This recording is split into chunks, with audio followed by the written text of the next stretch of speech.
ವೇದಿಕೆಯಲ್ಲಿರೋ ಶಿವಮೊಗ್ಗದ ಲೋಕಸಭಾ ಸದಸ್ಯರು, ಶಿವಮೊಗ್ಗದ MP ಆದ ಗೀತಕ್ಕನವ್ರೆ, ಇನ್ನೊಂದು ತಿಂಗಳಾದ್ಮೇಲೆ ಹಂಗೆ ಕರೆಯೋದವ್ರನ್ನ, ಅದಕ್ಕೆ ನಾನು ಈಗಲೇ ಕರೀತಾ ಇದ್ದೀನಿ. ಬೇರೆ ಹೀರೋಸ್ಗೆ ಫ್ಯಾನ್ಸ್ ಇರ್ತಾರೆ, ದೊಡ್ಡ ಮನೆಗೆ ಭಕ್ತರಿರ್ತಾರೆ, ಅದು ದೊಡ್ಡ ಮನೆಯ ತಾಕತ್ತು. ಕರ್ನಾಟಕದಲ್ಲಿ ನನಗೆ ಇಬ್ಬರು ಇಷ್ಟ ಶಿವಣ್ಣ ಸರ್. ಒಂದು ನನಗೆ ಜನ್ಮ ಕೊಟ್ಟ ಅಪ್ಪ, ನಾನು ಇಷ್ಟಪಟ್ಟ ಅಪ್ಪು, ಇವರಿಬ್ಬರು ನನಗೆ ತುಂಬ ಇಷ್ಟ ಸರ್. ಇವತ್ತು ಫಾದರ್ ಅನ್ನೋ ಟೈಟ್ಲು ಎಲ್ಲೋ ಕೇಶವಾರದಿಂದ ಬೆಂಗಳೂರಿಗೆ ಬಂದು ಒಂದು ಸಾಮ್ರಾಜ್ಯ ಕಟ್ಟದಂಥ ಚಂದ್ರು ಅವರು, ಫ್ಯಾಮಿಲಿ ಅಂದರೆ ಹೇಳ್ತಿರ್ತೀನಿ FAMILY, father and mother I love you ಅಂತ, ಅದು ಫ್ಯಾಮಿಲಿ ಅಂದರೆ. ಫಾದರ್ ಅಂತ ಟೈಟ್ಲ್ ಇಟ್ಟಿದ್ದಾರೆ.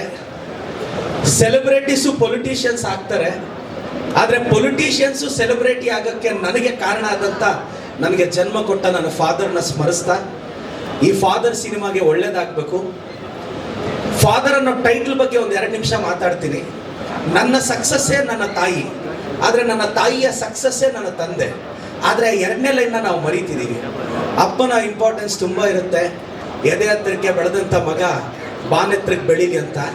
ಕರ್ನಾಟಕದ ಎಲ್ಲ ಹುಡುಗಿರಿಗೆ ಈ ಟೈಟ್ಲ್ ಜೊತೆ ಅಪ್ಪನ ವ್ಯಾಲ್ಯೂ ಹೇಳ್ತೀನಿ. ಚಿಕ್ಕ ವಯಸ್ಸಲ್ಲಿ ಮಗಳನ್ನ ತಂದೆ ಫ್ರಂಟಲ್ಲಿ ಕೂರಿಸ್ಕೊಂಡು ಬೈಕ್ ರೈಡ್ ಮಾಡ್ತಾರೆ. ಯಾಕೆಂದರೆ ಅಪ್ಪಗೆ ಮಗಳು ಯಾವತ್ತೂ ಮುಂದೆ ಇರಬೇಕು ಅಂತ ಆಸೆ. ಬೆಳೆದ ಮೇಲೆ ಬಾಯ್ ಫ್ರೆಂಡ್ ಹುಡುಗಿನ ಹಿಂದೆ ಕೂರಿಸ್ಕೊಂಡು ಓಡಿಸ್ತಾನೆ. ಬಾಯ್ ಫ್ರೆಂಡ್ಗೆ ಯಾವತ್ತೂ ಹುಡುಗಿ ಹಿಂದೆನೇ ಇರಬೇಕು ಅಂತ ಆಸೆ. ಇದು ತಂದೆಗೂ ಬಾಯ್ ಫ್ರೆಂಡ್ಗೆ ಇರೋ ಡಿಫ್ರೆನ್ಸು. ಮೋಸ್ಟ್ಲಿ ಟ್ರಾಲ್ ಗೊತ್ತಲ್ಲ ಸರ್? ಹಾಂ ಗೊತ್ತು. ಇದು this is the reason father ಅನ್ನೋ ಟೈಟ್ಲ್ ಬಗ್ಗೆ ಮಾತಾಡ್ತಿದ್ದೀನಿ. ತುಂಬ ಜನ ಬೆಳೆದ ಮೇಲೆ, ಒಂದು ವಯಸ್ಸಿಗೆ ಬಂದಮೇಲೆ ರೀ ಇಂಥ ಕಾಲೇಜ್ಗೆ ಹಾಕ್ರಿ ಅಂತ ಹೇಳೋದೆ ಅಮ್ಮನ ಕೆಲಸ. ಆ ಕಾಲೇಜಿಗೆ ಫೀಸ್ ಕಟ್ಟೋದು ಅಪ್ಪನ ಜವಾಬ್ದಾರಿ.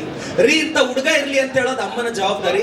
ಚೌಲ್ಟ್ರಿಗೆ ಅಡ್ವಾನ್ಸ್ ಕೊಡು, ಸಾಲ ಮಾಡು, ಬಡ್ಡಿ ಕಾಸು ತಗೊಂಬ, ಮುತ್ತೂಟೋ ಮಣ್ಣಾಪುರಮಲ್ಲೋ ಗೋಲ್ಡ್ ಇಡು, ಇದೆಲ್ಲ ಅಪ್ಪನ ಹೆಗಲಿಗೆ. ಸೊ ಈ ಅಪ್ಪನ ಕಷ್ಟ ಗೊತ್ತಾಗ್ತಿಲ್ಲ. ನೀವು ಭಾಳಷ್ಟು ಜನ ಗಮನಿಸಿರ್ಬೋದು, ಈ ಮದುವೆ ಆದಮೇಲೆ ಮಗಳನ್ನ ಗಂಡನ ಮನೆಗೆ ಕಳಿಸೋವಾಗ ತಾಯಿ ಎಮೋಷ್ನಲ್ ಆಗಿ ಅಳ್ತಿರ್ತಾಳೆ. ಯಾಕೆಂದರೆ ತಾಯಿಗೆ ಭಯ, ಅಯ್ಯೋ ನನ್ನ ಅಳಿಯ ಚೆನ್ನಾಗಿ ನೋಡ್ಕೊತಾ ಇಲ್ವ ಮಗಳನ್ನ ಅಂತ. ಆದರೆ ದೂರದಲ್ಲಿ ಅಪ್ಪ ಸೈಲೆಂಟ್ ಆಗಿರ್ತಾರೆ. ಯಾಕೆಂದ್ರೆ ಅಪ್ಪನಿಗೊಂದು ಕಾನ್ಫಿಡೆನ್ಸ್, ಬೈ ಮಿಸ್ಟೇಕ್ ಅವ್ನು ಕೈ ಕೊಟ್ಟರು ಮತ್ತೆ ನಿನ್ನ ಯುವರಾಣಿ ಥರ ನೋಡ್ಕೊತೀನಿ ಹೋಗು ಮಗಳೇ ಅಂತ. ಆ ಸೈಲೆನ್ಸಲ್ಲೇ ಅಪ್ಪ ಮೆಸೇಜ್ ಪಾಸ್ ಮಾಡಿರ್ತಾರೆ. ಮೋಸ್ಟ್ಲಿ ಈ ಮೆಸೇಜು ಎಷ್ಟು ಜನಕ್ಕೆ ಗೊತ್ತಿರುತ್ತೆ ಅಂತ. ತಂದೆ ಬಗ್ಗೆ ಬರೆಯೋಕ್ಕಾಗಲ್ಲ, ವಿವರಿಸೋಕ್ಕಾಗಲ್ಲ, ವಿಶ್ಲೇಷಿಸೋಕ್ಕಾಗಲ್ಲ. ಭಾಳಷ್ಟು ಜನ ಹುಡುಗರು ನಾವು ಮನೆಯಲ್ಲಿ ಯಾವತ್ತಾದ್ರೂ ಕಣ್ಣೀರು ಹಾಕಿದ್ರೆ ಅಮ್ಮ ಬಂದು ಒರೆಸ್ತಾರಲ್ಲ, ಸೂಪರ್. ತಿಂಗಳಿಗೊಂದ್ಸಲ ಅಳ್ಬೋದಾ? ಇಲ್ಲ 6 ತಿಂಗಳಿಗೊಂದ್ಸಲ ಅಳ್ಬೋದಾ? ತಿಂಗಳಿಗೊಂದ್ಸಲ ಕಣ್ಣೀರು ಹಾಕ್ತೀವಿ ಅನ್ಕೊಳ್ಳೋಣ ಚಿಕ್ಕ ವಯಸ್ಸಲ್ಲಿ. ಅಮ್ಮ ಒಂದು 10 ನಿಮಿಷ ನಮ್ಮನ್ನು ಕಣ್ಣೀರು ಕಂಟ್ರೋಲ್ ಮಾಡಿಸ್ತಾರೆ. ಆದರೆ 29 ದಿನನೂ ನಾವು ಅಳ್ದಂಗೆ ಆ ಮನೆಯಲ್ಲಿ ನಮ್ಮನ್ನು ನೋಡ್ಕೊಂಡಿದ್ದ ಅಪ್ಪನೇ ಅಲ್ವಾ? ಸೊ ಇದನ್ನು ನಮ್ಮ ಸೊಸೈಟಿ ನೆನ್ಪಿಟ್ಕೋಬೇಕು ಅಂತ ಹೇಳ್ತಾ, ಚಂದ್ರು ಸರ್ ಧೈರ್ಯವಾಗಿರಿ. ಇಟ್ಟು ಪ್ಲಾಫ್ ಜೊತೆ ಸಂಬಂಧ ಬೇಡ. ನೀವು ನಾವೆಲ್ಲರೂ ಬೆಂಗಳೂರಿಗೆ ಸೋಲಕ್ಕೆ ಬಂದವರು.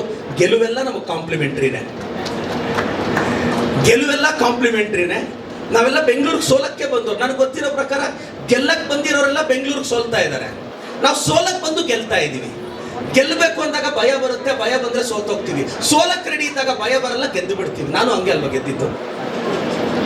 ನಾವೆಲ್ಲ ಗೆಲ್ಲಬೇಕು ಅಂತಿದ್ದಾಗ ಸ್ವಲ್ಪ ಈ ಜನ್ರೇಷನ್ನು ಒಂದು, ಎಷ್ಟೋ ಜನ ನಂತರ ಹುಡುಗರು ಚಂದ್ರನು ಬೆಂಗಳೂರಿಗೆ ಬಂದು ಕಷ್ಟಪಟ್ಟರು, ನಾನು ಬೆಂಗಳೂರಿಗೆ ಬಂದು ಕಷ್ಟಪಟ್ಟೆ. ಇನ್ನೇನು ಲಗೇಜ್ ಎತ್ಕೊಂಡು ಮೆಜೆಸ್ಟಿಕ್ಕಿಂದನೋ ರೈಲ್ವೆ ಸ್ಟೇಷನಿಂದನೋ ಊರಿಗೆ ವಾಪಸ್ ಹೋಗೋಣ ಅಂದರೆ ಒಂದು 5 ನಿಮಿಷ ಪೇಷನ್ಸ್, ಒಂದು ರೈಟ್ ಟರ್ನ್ ತೊಗೊಂಡ್ರೆ ಹತ್ರದಲ್ಲಿ ವಿಧಾನಸೌಧ ಇದೇನೋ ಅಂತ ನನಗೆ ಗೊತ್ತಾಯಿತು. ಅದಕ್ಕೆ ಮೊನ್ನೆ 10 ತಿಂಗಳಿಂದ MLA ಆಗಿ ಎಲೆಕ್ಟ್ ಆದೆ. ನಾನು ಈ ಸಿನಿಮಾ ತಂಡಕ್ಕೆ ಒಳ್ಳೇದಾಗಲಿ ಅಂತ ಬಯಸ್ತಾ, ಚಂದ್ರು ಸರ್ ಧೈರ್ಯವಾಗಿರಿ, ನೀವು ಗೆದ್ದೇ ಗೆಲ್ತೀರಾ. ವೇದಿಕೆಯಲ್ಲಿ ನಮ್ಮ ಅಹಿಂದ ನಾಯಕರು ನಮ್ಮ ರೇವಣ್ಣ ಸಾಹೇಬ್ರಿದ್ದಾರೆ. ನಾನು ಇಷ್ಟಪಡೋ ಶಿವಣ್ಣ ಸರು, ಗೀತಕ್ಕನವರು, ನಮ್ಮ MP ಅವರು. ಶಿವಣ್ಣ ಸರ್ ದೊಡ್ಡ ಮನೆಗೆ ಭಕ್ತರೇ ಇರ್ತಾರೆ ಸರ್. ಇದು ನಾನು 5 ವರ್ಷದಿಂದ ಹೇಳ್ತಾ ಬರ್ತಿದ್ದೀನಿ. ಬೇರೆ ಹೀರೋಸ್ಗೆ ಫ್ಯಾನ್ಸು, ದೊಡ್ಡ ಮನೆಗೆ ಭಕ್ತರು ಇರ್ತಾರೆ. ಕರ್ನಾಟಕದಲ್ಲಿ ಪ್ರತಿಯೊಬ್ಬರಿಗೂ 2 ಮನೆ ಇರುತ್ತೆ, ಒಂದು ಅವ್ರ ಮನೆ, ಇನ್ನೊಂದು ದೊಡ್ಡ ಮನೆ ಅಂತ. ಇದೆಲ್ಲ ಹೇಳ್ತಾ ವೇದಿಕೆಯಲ್ಲಿರೋ ಎಲ್ರಿಗೂ, ನಮ್ಮ ಶ್ರೀಕಾಂತ್ ಸರ್ಗೆ ಒಳ್ಳೇದಾಗಲಿ, ಈ ಸಿನಿಮಾ ಗೆಲ್ಲಿ ಅಂತ ಭಾಳಷ್ಟು ಜನ ಹಿರಿಯರಿದ್ದಾರೆ. ನನ್ನ ಟೀಚರು ಮೈಕ್ ಹಿಡಿದ್ರೆ ಗಂಟೆ ನಿಲ್ಲಿಸಲ್ಲ. ಆ ಕಾರಣಕ್ಕೆ thank you so much sir. Thank you.